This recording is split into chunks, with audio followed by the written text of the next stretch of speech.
Tenho uma filha que se casou há pouco tempo, mas sinto que ela não sai da minha casa e que ela não se desligou de nós ainda. Não assumiu ainda o seu casamento e o seu marido tem reclamado muito comigo. Não sei o que fazer, porque se falo com ela, tenho uma impressão que estou mandando ela embora da minha casa. Não quer se identificar também não. Isso é um problema sério. Outro dia até estava conversando sobre isso. Minha gente, o casamento, ele não acontece somente lá no momento em que o padre presencia o acontecimento. Não, o casamento é dia a dia. E tem casais que às vezes já estão 2 anos morando na mesma casa, mas não se casaram ainda, não vivem vida de casados. O que é a vida de casado? É você ter sua casa. Primeira coisa, não tem aquele ditado popular? Quem casa quer casa. Pronto, a melhor coisa, estabelece o espaço da nova família. A casa da sua mãe, a casa da sua sogra tem que ser local de visita, porque senão você não viverá o alicerce do seu casamento. Esses primeiros anos em que vocês ainda não têm filhos, eles são maravilhosos para vocês continuarem o processo do namoro, continuarem o processo do conhecimento, que é absolutamente necessário para que 2 pessoas se deem bem. Namoro é um tempo de conhecimento? Mas o casamento é mais ainda. É um tempo de aprofundar o que se conheceu. Claro, quanto mais profundo esse conhecimento estiver, melhor será a qualidade do namoro, melhor será a qualidade dos primeiros anos de casamento. Agora, se você se casa e não vive esta experiência de ter a sua casa, de pagar as suas contas, de ir ao supermercado fazer a sua compra, você não saboreia esses primeiros passos do matrimônio, que são absolutamente importantes para o casal. Então tem gente que já casou há 1, 2, 3 anos, mas ainda não casou de fato, porque ainda não assumiu uma vida a 2. Dificuldade todo casal tem, a tentação vai ser sempre correr para o colo da mamãe, cuidado. E você que é mãe, você que é pai, saiba ser mãe, saiba ser pai do seu filho no momento que ele se casa. Não tem como ser pai do mesmo jeito que era antes, viu? Pode esquecer. Seu filho casou, a sua postura diante dele continua sendo de amor, continua sendo de atenção, mas você não pode continuar sendo pai dele do mesmo jeito como você era quando ele era solteiro, porque senão você vai prejudicar o casamento do seu filho. E às vezes a gente prejudica o casamento dos filhos na boa intenção. A gente prejudica o casamento dos filhos no momento que nós queremos viver o problema deles, quando a gente não deixa que eles sofram. Você já viu alguém crescer sem sofrimento? Você já viu alguém chegar a algum lugar sem passar pelo sacrifício? Não tem como. E muitas vezes pais e mães, os filhos se casam, eles querem assumir todos os problemas. Deixa meu filho, eu vou lá fazer a compra para você. Vocês ainda não sabem. Claro, você não deixa eles aprenderem. Vou lá fazer aquela comida porque meu filho gosta demais e a mulher dele não sabe. Ensina para ela. Vai ficar diferente, às vezes fica até melhor que a sua, se ela aprende. É assim. Um dos maiores exemplos disso é o Denis e a Patrícia, lá de Belém. Um casal que eu amo muito. A Patrícia não sabia ferver um ovo quando casou. E eu achei muito interessante porque ela poderia muito bem continuar não sabendo. Ela é uma menina que sempre teve uma tendência a ser uma boa empresária, uma menina que tem uma capacidade administrativa fantástica. Ela não precisaria aprender a cozinhar.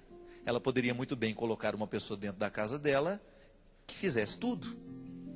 E a gente brincava até porque ela era tão ruim, porque ela não sabia fazer absolutamente nada. O primeiro gesto da Patrícia depois do casamento foi: eu quero aprender a cozinhar. Não que ela fosse passar a vida inteira no fogão, mas é porque ela sabe do valor, ela descobriu o valor de saber cozinhar. Uma mãe de família, mesmo que ela não precise cozinhar todos os dias, é tão bom quando você vai, eu vejo isso na minha casa, é tão bom a gente ir para o fogão e preparar a comida, não é verdade? Você inventar as coisas, na hora de fazer, tem uma coisa junta, vai juntando. E aprender a cozinhar para a Patrícia foi um jeito que ela teve de se casar de verdade com o Denis. Começar de fato o casamento. Quando você começa a perceber que a convivência com o outro lhe leva ao crescimento. E hoje ela ultrapassou os bons cozinheiros que antes ela considerava. Porque cozinha muito bem. A gente não imaginava que aquela menina pudesse aprender a cozinhar com tanta qualidade como ela cozinha hoje. São coisas que, se a gente não passa pelo limite e pela dificuldade, a gente morre sem aprender. E muitas vezes, minha gente, a vida do casal, ela é prejudicada porque a gente não deixa eles aprenderem. A gente quer fazer por eles. É aquele velho limite. Quando a gente ama, a gente corre o risco de sufocar o outro com o nosso amor. A gente sufoca o outro com o nosso amor quando a gente não permite que ele sofra. A gente sufoca o outro com o nosso amor quando a gente não permite que ele ande com as próprias pernas. A gente sufoca o outro quando a gente quer resolver os problemas dele. Muitas vezes, as pessoas não conseguem superar os seus problemas pessoais, é porque elas ficaram a vida inteira com os outros resolvendo o problema delas. E às vezes, na ânsia de amar, a gente acaba cometendo esse absurdo. A gente faz pelo outro aquilo que ele deveria fazer. Por exemplo, se você tem um filho que tem a mania de largar os tênis esparramados pela casa. Onde ele chega, ele tira, arranca o tênis, joga, deixa lá. Quem tem filho assim? Nossa Senhora, quase uma epidemia. Ou então aquele marido que tira a cueca e larga ela assim, né? Jogada no chão do banheiro. Não tem nada mais nojento no mundo, tem? Vou falar outras coisas mais não, porque vai ficando nojento demais o programa. Depois o meu diretor fala, me chama atenção. Sabe por que eles continuam julgando? É porque alguém vem e recolhe depois. Comece a deixar. Limpe toda a casa, mas o tênis você não tira do lugar. Minha gente, o tênis vai ficar lá 2, 3, 4 dias. Daqui a pouco ele vai... Por que ninguém... Porque não é responsabilidade minha. O tênis é seu, o pé é seu, a meia é sua. Você tira e vai guardar no lugar certo. Enquanto tiver alguém correndo atrás e recolhendo o lixo que ele larga, ele nunca vai ser capaz de recolher o próprio lixo. Educar um filho é a gente colocá-lo na responsabilidade de consertar as coisas na hora que ele deixou estragado. Se a gente não coloca as pessoas na responsabilidade, elas vão ser dependentes a vida inteira. E é um crime que nós cometemos contra os nossos filhos quando nós os mantemos na dependência. Você já imaginou se todo mundo em casa começasse a ter o hábito de jogar os sapatos no lugar onde a gente entra? Larguei e joguei lá. Imagina, a vida vai ficando insuportável. Ou então um jeito de consertá-lo é a gente fazer todo mundo. Começa a largar os seus tênis esparramados também. Começa a largar os seus sapatos esparramados também, que daqui a pouco só ele que largava os tênis dele, alguém catava, ele vai começar a esbarrar no sapato de todo mundo. Aí ele vai perceber o quanto que o gesto dele incomoda o outro e quanto que esse mesmo gesto começa a incomodar ele também. Aí nós começamos a ensinar as pessoas. Todo mundo pode ser organizado. Não existe ninguém que tenha uma deficiência cerebral que possa falar, não, ele não nasceu para ser organizado. Isso é mentira. Organização é uma questão que nós assimilamos. Para isso que nós precisamos passar pelo processo da disciplina, até para você ter uma organização de pensamento. Nós precisamos ter o tempo todo a disciplina para que a gente possa viver as coisas do jeito certo. Muitas vezes os pais, na ânsia de resolverem os problemas pelos filhos, eles acabam colocando os filhos dentro de uma bola de proteção, né, digamos assim, uma bolha, e aí aquele filho nunca aprende. E às vezes, gente, essas lições são pequenas. Você pode ter 10 empregados dentro da sua casa, mas o seu filho tirou um tênis, ele não tem o direito de julgar pelos cantos da casa. Ele tem que ter a responsabilidade de o colocar no lugar certo. Porque isso é um jeito que a gente tem de organizar a cabeça da gente. Um tênis esparramado no chão pode não ser nada, mas aquilo repercute até mesmo no nosso jeito como a gente vive. Às vezes nós também somos assim, largamos tudo de nós esparramado pelo caminho. Os nossos afetos são desordenados, porque a gente não sabe organizar as pequenas coisas. Eu sempre falo isso para minha mãe. A minha mãe está numa fase da vida em que ela está esquecida demais, né? Tá igual aquela pessoa assim, né? Que ela não lembra o nome da pessoa, né? Fala, como é que é o nome daquela rosinha pequenininha? Margarida. Ô Margarida, vem cá. Tá esquecida de tudo. E eu falo para minha mãe, mãe, a senhora vai deixar de estar tão desligada no dia em que a senhora começar a colocar as coisas no mesmo lugar sempre. Velho tem que ter disciplina. Falo para ela. Ai, meu Deus, onde eu pus meu colírio? Não sei. Se a senhora tivesse um lugar que colocasse sempre, a senhora jamais faria essa pergunta de novo. Estou errado? Se tivesse um lugar em que fica só o colírio e que nunca tira ele dali, pingou, põe de novo. Não, mas ela já sai pingando andando pela casa. Aí depois ela está atendendo o telefone, ela larga o colírio ali. Daqui a pouco, quando chega a hora de pingar o colírio, cadê o raio do colírio? Não acha?